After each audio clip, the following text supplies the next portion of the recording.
ইতিমধ্যে শেষ হয়েছে পশ্চিমবঙ্গের মাধ্যমিক পরীক্ষা, আর পরীক্ষার শেষ হতে রাজ্যের বিভিন্ন প্রান্তে দেখা গেল এক অদ্ভুত চিত্র। পশ্চিমবঙ্গের মধ্যশিক্ষা পর্ষদ পরিচালিত এই গুরুত্বপূর্ণ পরীক্ষার পর যেন পড়ুয়াদের একাংশ নেমে পড়েছে উৎসবে। ন্যাশনাল হাইওয়ের ধারে ছড়িয়ে ছিটিয়ে রয়েছে বইয়ের খাতা, কেউ বলছে যেন গরমকালে বরফ পড়ছে। পরীক্ষার খাতা জমা দিয়ে বেরিয়ে কেউ বই ছিঁড়ে ছুঁড়ে ফেলছে রাস্তায়। যে বইটা হয়তো আগামী প্রজন্মের ছোট ভাই বা বোনের হাতে তুলে দেওয়ার কথা ছিল, সেই বই এখন এক টুকরো হয়ে উঠছে হাওয়ায়। চলুন এই দৃশ্যটা দেখে কি মনে হচ্ছে আপনাদের। প্রত্যেকটা ছাত্রছাত্রী রাস্তায় দাঁড়িয়ে একই রকম বই ছিঁড়ছে, আর আবার সেটা ভিডিও করে ফেসবুকে ছাড়ছে। অন্যদিকে কিছু স্কুলের সামনে বড় বড় ডিজে বক্স, উচ্চস্বরে বাজছে ভোজপুরি গান, চলছে নাচ। পরীক্ষার শেষ মানে কি এমন উদযাপন?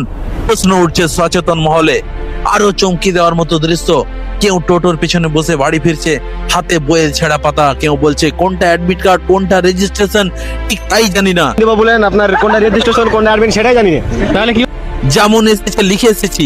এই স্বীকারোক্তি কি শুধু হালকা মজা, নাকি আমাদের শিক্ষা ব্যবস্থার গভীর সংকেত? এর মধ্যে রাজ্য সরকার মুখ্যমন্ত্রী মমতা বন্দ্যোপাধ্যায় ঘোষণা করেছেন শিক্ষার্থীদের জন্য রয়েছে 1500 টাকা মাথা। সেই ঘোষণার পর থেকে কি বাড়তে উচ্ছ্বাস, নাকি পরীক্ষার চাপ কাটতে এমন বহির প্রকাশ?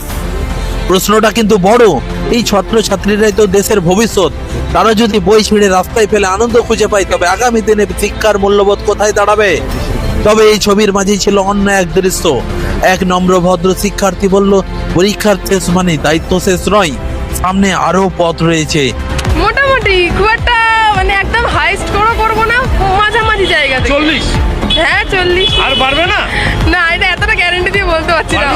অঙ্ক পরীক্ষা তো হয়তো আশার আলো সেখানেই, কিন্তু এই কথাটা আমি সবার সব শিক্ষার্থীর মধ্যে খুঁজে পাওয়ার কথা ছিল।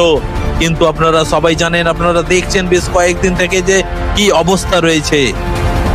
তাহলে প্রশ্ন রইল, উচ্ছ্বাস আর দায়িত্বের মাঝের সীমারেখা কোথায়?